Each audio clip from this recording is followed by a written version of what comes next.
Hello and welcome to episode 21 of the Influential Wellnesspreneur podcast. Today for part 2 of the ketogenic diet exploration with Robyn Chuter, the hard case cracker and vegan naturopath. I'm super excited to present to you the second part of this outstanding series.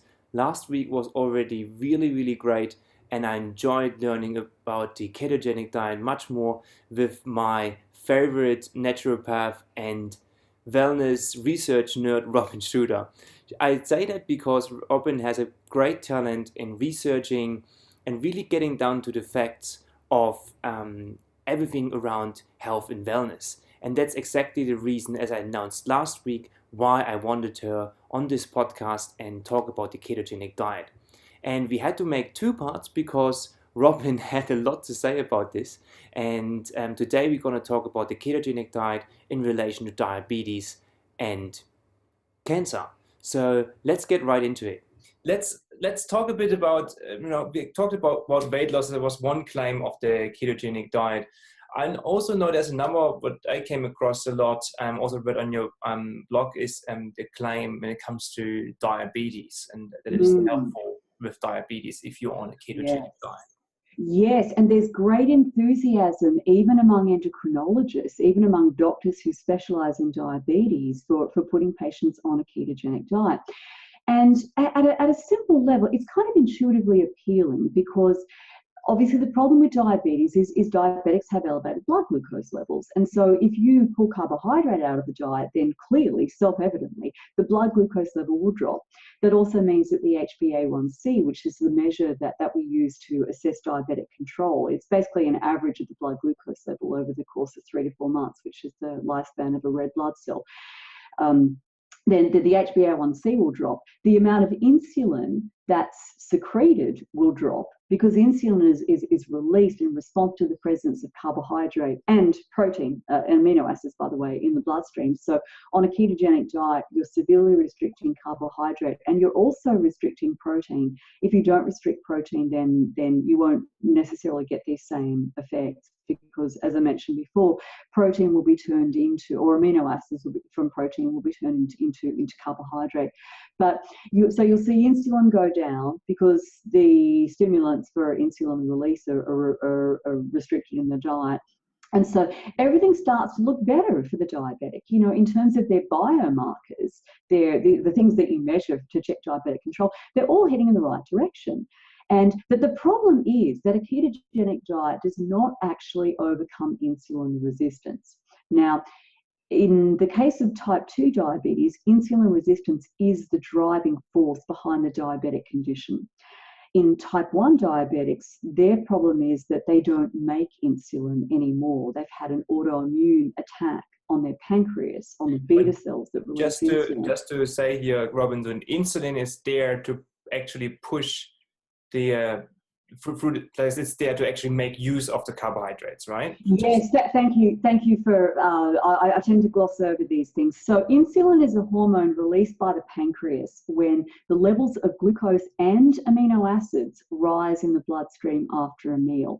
And its job is to open up the cells and let the glucose and the amino acids in. And insulin does that by binding to insulin receptors on the wall of each cell, on the cell membrane. So think of insulin as being like a key, and then the insulin receptor is the lock, okay? So the key floats around, it finds a lock, opens it up, and then push, the door opens and in come the glucose and the amino acids. So in the case of type 1 diabetes, these people do not make insulin, or not sufficient anyway, which means they just don't have a key. So they have to inject insulin so that they've got that key to open up the lock and let the glucose in. Type 1s do develop insulin resistance over time, though. It's just not the cause of their condition.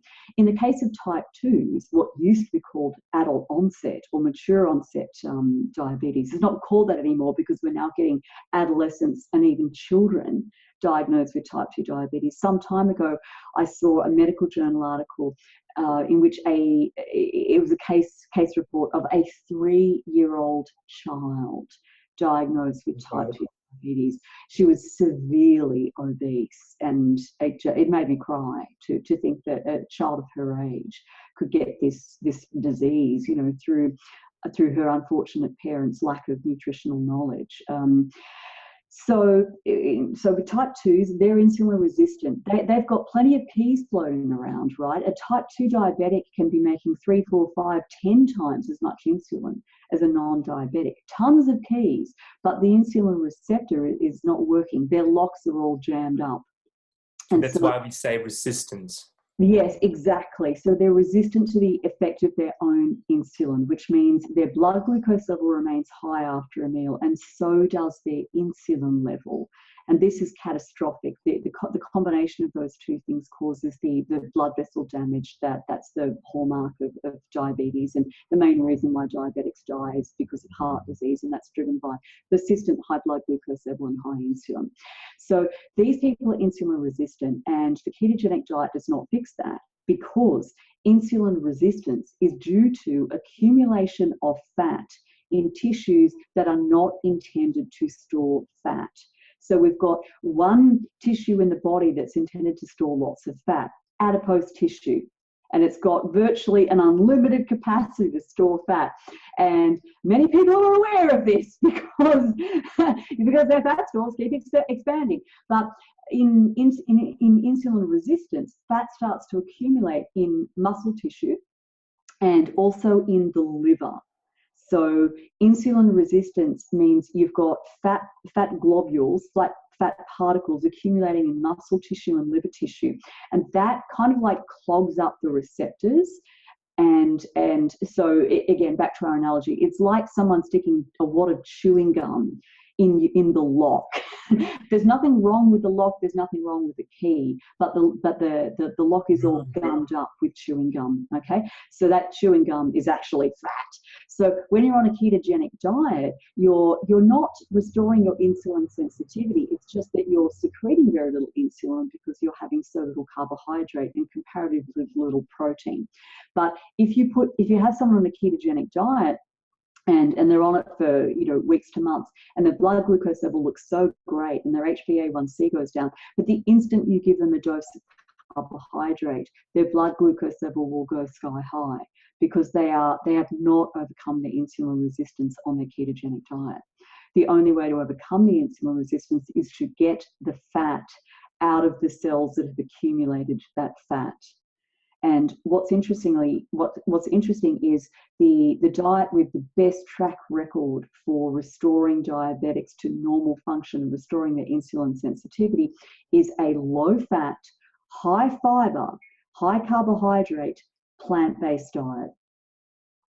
Yeah. And this has been known for decades, that if you lower the fat intake in people's diets, within days, their insulin sensitivity is restored. Dramatically restored. Wow.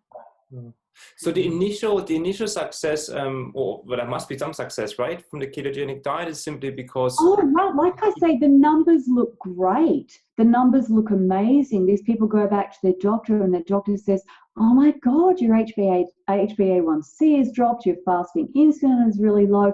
This is phenomenal. Keep doing it. But of course, what they're not seeing through just those biomarkers is this increased arterial stiffness, which I mentioned before. We see that in children, for God's sake, put on the ketogenic diet for epilepsy. What are we going to see in adults who are on this for years to decades? Right. And as I mentioned before, a low-fat, high-fiber, high-carbohydrate, whole food plant-based diet reverses insulin resistance, reduces medication requirement, reduces, and very often in the case of type 2s at least, eliminates the need for injected insulin. And it's the only diet that's been found to reverse atherosclerotic disease, so advanced coronary artery disease, which is the leading cause of death in diabetics. So it should just be the gold standard that all diabetics be placed on the only diet that has been found to reverse the leading cause of death in type 2 diabetics. It's crazy that doctors are even thinking about a ketogenic diet when we have this well-proven model of a whole food plant-based diet. Yeah. And the reason why they don't recommend it is another story to tell, I would say. Very interesting. Totally. Maybe another podcast. Yes, maybe another episode. But what I really, we went through weight loss, we talked about diabetes. Now, there's another really, really big one I've seen the ketogenic diet talking about, and that's cancer. And that is a very, I guess, emotional and a big one.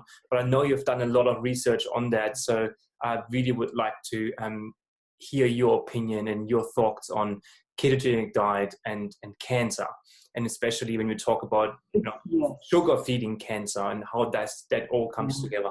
It's so important to discuss this, because while more people die from heart disease than die from cancer, cancer is such an emotional topic. And as soon as people get diagnosed with cancer, well-meaning relatives send them all sorts of, links to blogs and popular books and so forth. And so many of them are marching to the beat of this drum that says sugar feeds cancer. If you starve cancer of glucose, then you starve the cancer. Ketogenic diet starve cancer, blah, blah, blah, blah, blah. And it's really interesting. It's not until you actually go and delve into the research that these little sound bites start to unravel. So let's take it right back. Otto Warburg, a German physiologist, discovered and was actually granted the Nobel Prize. I believe it was 1941, but I could be wrong about that. He received the Nobel Prize for identifying what has since been called the Warburg effect. And this is that cancer cells are metabolically ineffective. And so a normal healthy cell using its mitochondria can produce about 24 ATP molecules. So think of that as being like the currency of energy within the body out of a single molecule of glucose. So it's a very, very metabolically efficient process. However, cancer cells, in the process of becoming immortal, that's essentially what a cancer cell is. It's an immortal cell. It's lost its suicide program, or suppressed its suicide program. So it doesn't behave like a normal cell. But one of the trade-offs for that is that a cancer cell becomes somewhat metabolically inefficient.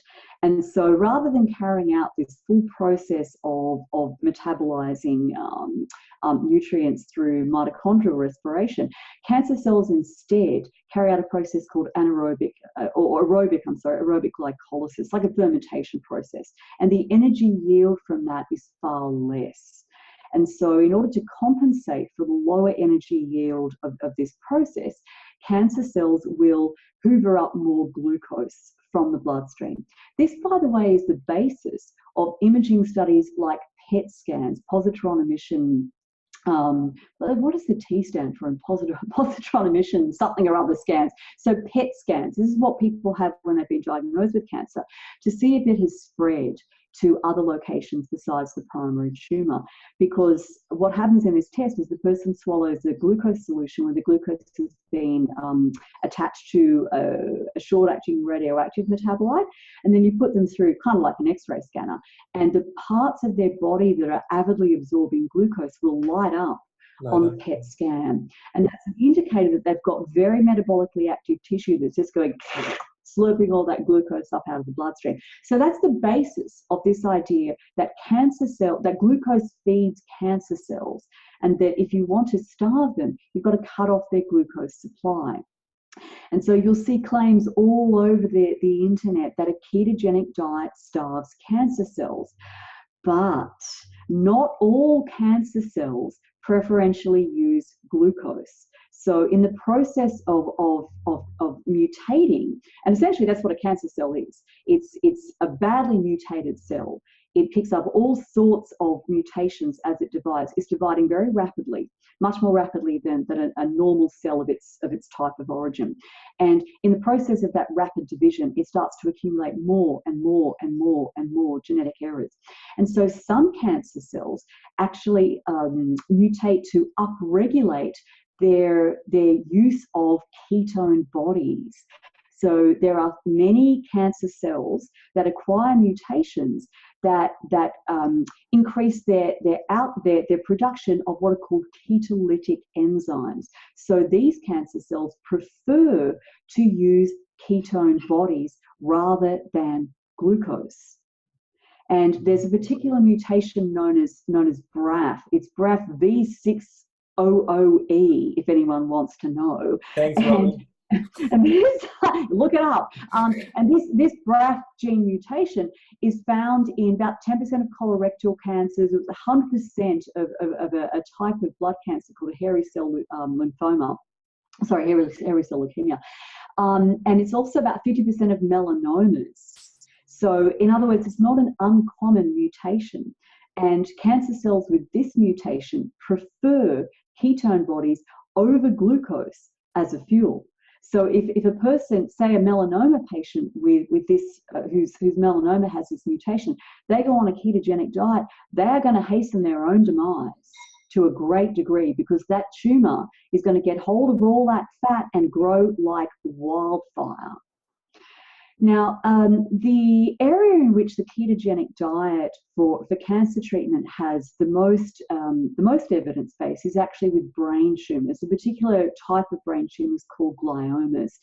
And these are the more common brain tumour type in adults. Children tend to suffer a different type of brain tumour, like a medulloblastoma. Occasionally children get gliomas, but mostly if an adult's being diagnosed with a brain tumour, it's usually going to be a glioma. So things like astrocytomas, they're gliomas, and also GBM, glioblastoma multiforme, which is it's a terrible brain cancer. The mortality rate is virtually 100%. Hardly anyone survives once they've had a GBM diagnosis. So some time ago, a researcher by the name of Thomas Seyfried began to treat brain cancer patients, glioma patients, with a ketogenic diet. And he's the primary enthusiast for this kind of treatment. He's written many research papers, which most of which I've read, and also a very dense book called Cancer as a Metabolic Disease, in that he puts forth this theory that all gliomas are very heavily dependent on glucose, and that they cannot metabolize ketone bodies. And I actually believed that for some time, because it's a really impressive book and the studies are well done. And then I hit PubMed, which is what one should always do when one hears claims for anything. And I found out that actually gliomas are what's called genetically heterogeneous, I should say, which means some gliomas actually prefer ketone bodies. And then when I started going into the clinical trials on ketogenic diet for brain tumor, it turns out the results are not quite as promised. So there aren't any studies that show definitively that a ketogenic diet is effective for any more than about a third of glioma patients who are on it. There are no studies in which ketogenic diet was used as a standalone protocol, or no clinical trials. And in other words, the diet is usually used as an adjunct to standard medical therapy, chemotherapy, and sometimes radiation therapy. And in most cases, the patients are actually unable to tolerate the ketogenic diet due to its side effects. So what I'm saying is that brain tumours are the only type of human cancer in which ketogenic diets have been shown to have some advantage. And even then, it is fairly marginal and certainly not across the board. In the case of many tumours, as I said, many tumour types actually prefer to use ketone bodies, or many cancer cells, I should say, have mutations that cause them to prefer to use ketone bodies over glucose as a fuel. And then there's this whole other area, a fascinating area of research on fibroblasts. Now, fibroblasts produce connective tissue. So connective tissue is kind of what it says on the tin, really. It connects the body. So fibroblasts produce the what's called stroma. It's kind of like the soup of fluid and tissue in which all the rest of the body's organs float and are held in place, essentially, too. So fibroblasts are able to use ketone bodies as a fuel. And they actually produce ketone bodies through their own metabolism. And in the case of breast cancer, what's been found is that the fibroblasts that neighbor breast tumors, so, here you've got breast tissue over here, and then you've got the fibroblasts surrounding the breast tissue. These fibroblasts produce ketone bodies, feed them to the breast cancer cells. It's not all breast cancer types that do this, but some breast cancer cells prefer ketone bodies. So they take up the ketone bodies produced by the fibroblasts. Then they produce an enzyme that actually causes the fibroblasts to make more ketone bodies. So there's this back and forth, where the breast cancer cells are basically saying, give us more ketone bodies, give us more, because that's what they grow on. Right. Is the fibroblast fascia? Yes. So fibroblasts form fascia. Yes, correct. Form on fascia. Right. Yeah. Very interesting. Yeah. Wow. Incredible. So I guess, but could you, you said it's partially that some cancer cells you use ketone bodies or prefer ketone bodies. So does it mean, is it maybe just, a small risk to like the chance of starving it? Yes. So what I would say is when people get a cancer diagnosis, they almost always have a biopsy. And what they want to ask their surgeon to do is to send that biopsy off for testing to find out what genetic mutations it has. Because say you did have a glioma that had this preference for using glucose and was actually and had its ketolytic enzymes downregulated. That's one case where I would say, heck, if you've been diagnosed with a cancer where you're given about 4 months to live, would I try a ketogenic diet in that situation? Oh, hell yes. If my GBM was the type that hated ketone bodies and loved glucose, I would absolutely do a ketogenic diet, but I wouldn't even think about it unless I'd had that biopsy typed, unless I'd had it run through a lab to find out what genetic mutations it has. The other thing that you need to bear in mind is that tumors themselves are not homogeneous. Okay, so cancer starts with a single mutated cell, a single cell that in the process of replication makes an error in copying its own DNA. So it just has this one mutation. So now these two daughter cells both have that mutation, and they divide and then they divide and whatever. Okay, so that's how cancer goes. Every time those individual cancer cells divide, because they are what's known as genomically unstable, right? They've already picked up mutations that make them cancerous, and they're more prone to accumulating mutations as they divide. What that means is that within the same tumor, you can have some tumor cells that prefer to use glucose as a fuel, and other cells within the very same tumor that prefer to use ketone bodies. Now, women who've had breast cancer might be familiar with this, because when a biopsy is done, the pathologist tests the cells to see whether they're estrogen receptor positive or negative, and the same for progesterone receptor. But within the very same biopsy, and this is just maybe a couple of thousand cells out of the tumor that could be hundreds of thousands of cells. Within the very same tumor, they find some breast cancer cells that are estrogen receptor positive and some that aren't. So you'd have to have very, very clear evidence from the biopsy that your tumor very strongly preferred glucose as a fuel and had a limited capacity to use ketone bodies before you would even think about using a ketogenic diet. Otherwise, you're very likely signing your own death warrant. And it sounds like this can also change during the cancer itself. Like today, it's okay. Very, very true, because cancer cells are continuously mutating. This is the major reason for the failure of conventional cancer treatment, because cancer cells acquire resistance to chemotherapy and resistance to radiation therapy in the same way that bacteria acquire resistance to antibiotics. Why? Because bacteria reproduce quickly and therefore they mutate. So cancer cells are the same. You hit them up with radiation therapy and they become resistant to it. You hit them up with cyclophosphamide, a chemotherapy drug, and they develop mutations that allow them to pump that drug right back out again. So ditto for, say, in the case of prostate cancer, this is a really interesting one. Prostate cancers are androgen dependent. That is, they grow when exposed to male hormones, testosterone, for example, and also DHT. So when men are treated for prostate cancer, they're usually put on androgen deprivation therapy. They're put on drugs that actually block their production of testosterone. But what happens is that when you block testosterone, the prostate cancer cells actually develop mutations that allow them to continue to grow even in the absence of testosterone. What's really interesting is that the mechanisms that allow cancer cells to use glucose as a fuel are testosterone dependent. When you block testosterone, you actually cause those prostate cancer cells to develop mutations that allow them to use ketone bodies instead, because their glucose metabolism is adversely affected by androgen blockade. So cancer cells just want to survive. And if you block off their fuel source, or you block off the hormone that's driving their growth, they just go, fine, I'll figure out something else to eat and something else to make me grow. Yeah. Sounds like the human itself in small form, because that's what we do too.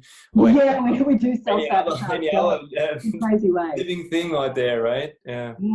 So here's now. So far, people might be thinking, God, this sounds bad. You know, if I get cancer, it sounds like I'm really stuffed. But there is a very, very promising approach that's being taken. Already there are clinical trials showing the merit of this approach, and that is combining fasting with conventional therapies. Now, in some cases, fasting may work as a standalone therapy. So in slow-growing, what are called indolent tumours, then fasting by itself, this is total fasting, water only, no juices, no lemon detox, none of that stuff, just water only fasting. Fasting has been shown to, for example, control the growth of a particular type of lymphoma. And there's a case study, and I linked to this in part 5 of my ketogenic diet series. So I know you'll be doing some show notes, and you can pop a link into that page. Okay. So water-only fasting is a treatment for stage 3A lymphoma. Water-only fasting followed by a whole food plant-based diet, which, by the way, is a high carbohydrate, high fiber, low protein, relatively low protein, and low fat diet. Okay. Now, for people who are undergoing chemotherapy, radiation therapy, or even some of the newer therapies like protein kinase drugs, tyrosine kinase inhibitors, I should say, the combination of a short duration fast, okay, so this might be fasting for, say, 72 hours with the chemotherapy, reduces chemotherapy side effects. I mean, really reduces them, especially the hideous ones like the vomiting, the nausea, the low energy, the ones that really knock people around. So when people start fasting 48 hours prior to chemotherapy, and they fast during the time that they're having chemo, and then they continue fasting for the half-life of that chemotherapy drug, so typically 12 to 24 hours after the chemo is finished. That particular way of treating has been found to have enormous benefits, so reduced side effects of chemotherapy, and greatly enhanced tumour cell kill by the chemotherapy. And the phenomenon here is called differential stress resistance, sometimes described as differential stress sensitization. What it means is that when you cut off nutrient supply altogether, so you're not just cutting off carbohydrate supply the way you are in ketogenic diets, you're cutting off all nutrient supply. The healthy cells of the body are better able to tolerate that situation, whereas cancer cells are actually weakened by it. So as a consequence, the cancer cells take up more of the chemotherapy drug. The healthy cells take up less of the chemotherapy drug, hence the reduced risk of side effects.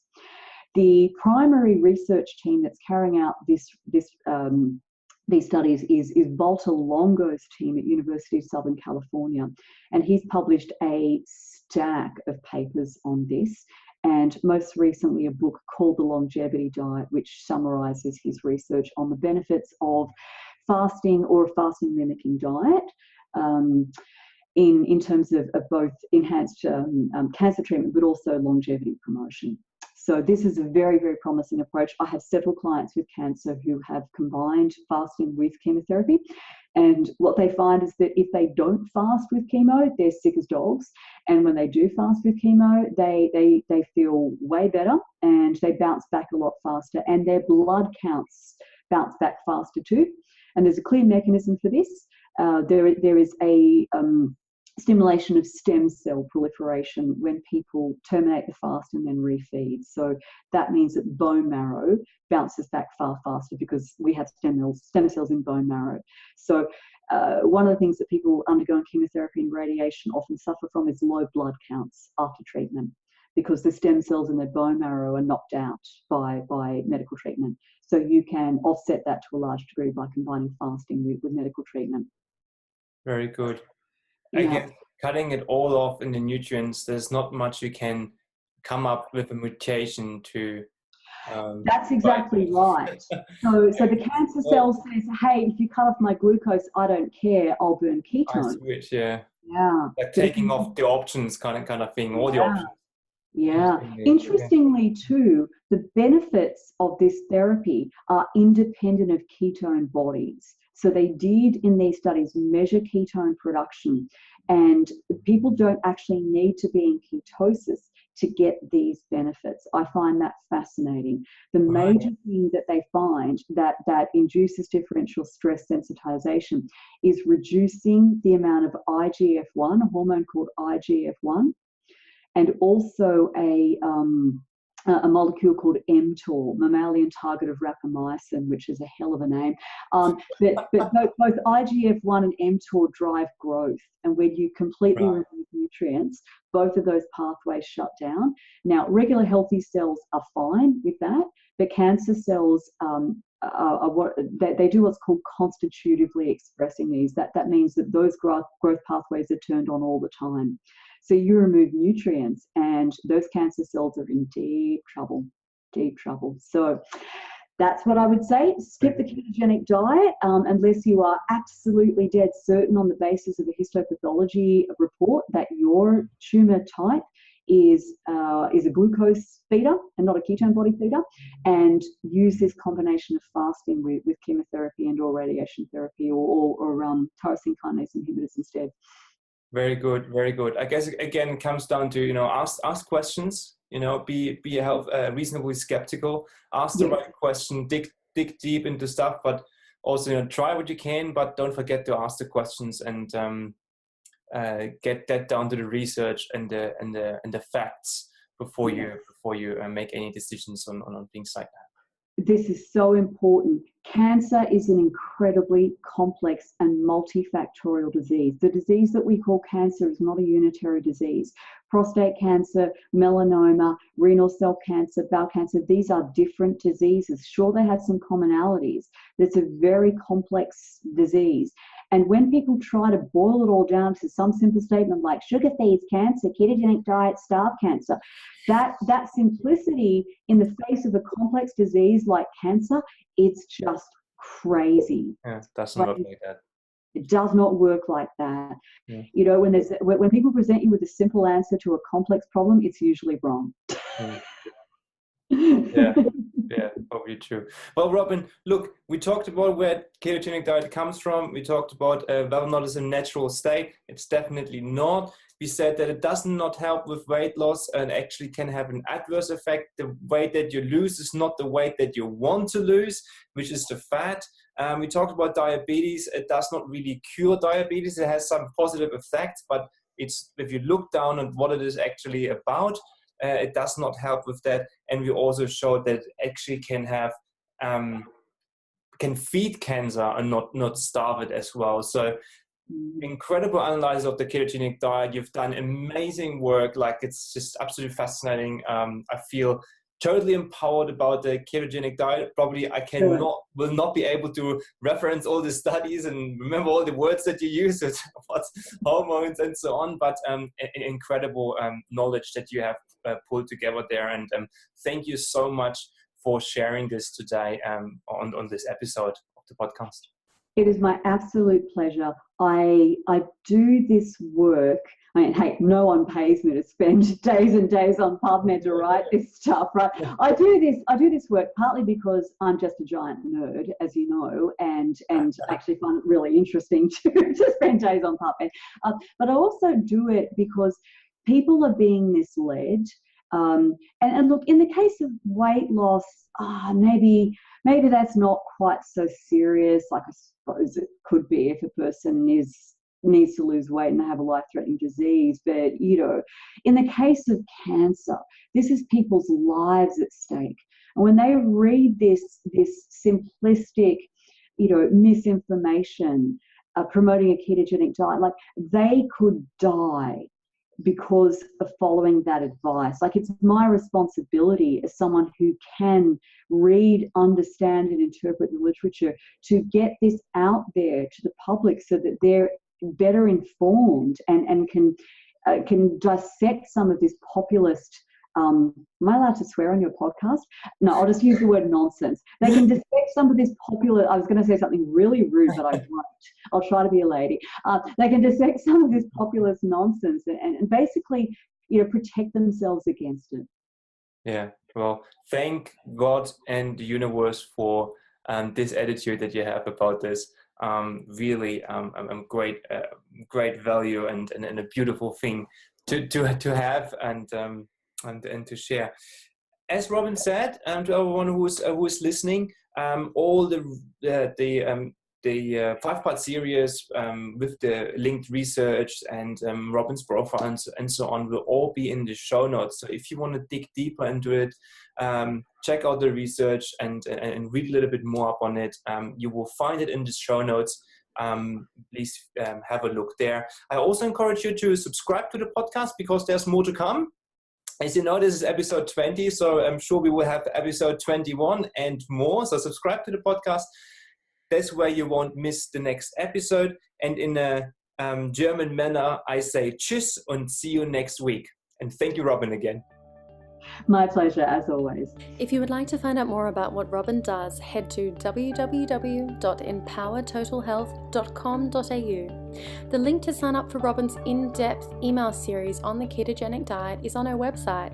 Robyn's website and social links are in the show notes, so go and check them out. Don't forget to subscribe to the Influential Wellnesspreneur podcast so you don't miss an episode and get involved in our social community. We look forward to seeing you next week when we interview our next inspiring wellnesspreneur. Until then, have fun.